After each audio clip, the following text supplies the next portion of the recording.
This video is gonna just show how I like to measure to cut my fabric in advance for foundation paper piecing.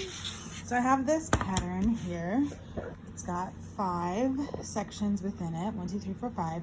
So for my first section, you just kind of want to measure around it, giving at least 1/4 inch around on all sides, including where the points are.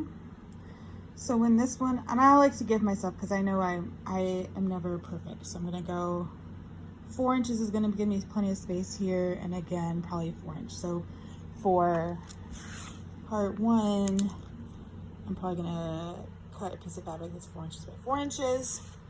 Now, when you do the next ones, you have to go off of what the seam that you're sewing it along is, how you orient your ruler.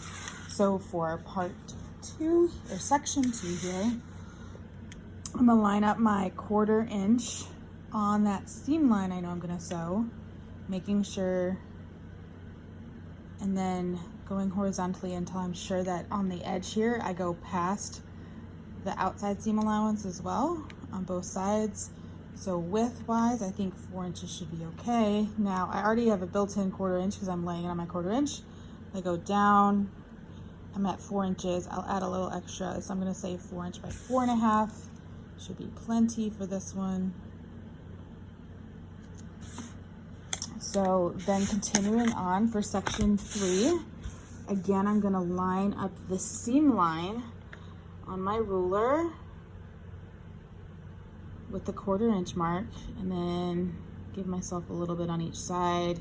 We're gonna say this one, we'll put it out to 4.5 wide, and then we're at 3, maybe I'll put 3.5 just so that I have some wiggle room if I'm not perfect. 3.5 by 4.5.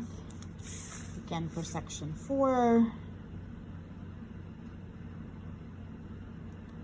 Laying it along that line and shifting my ruler. I think this one's going to be pretty similar because it's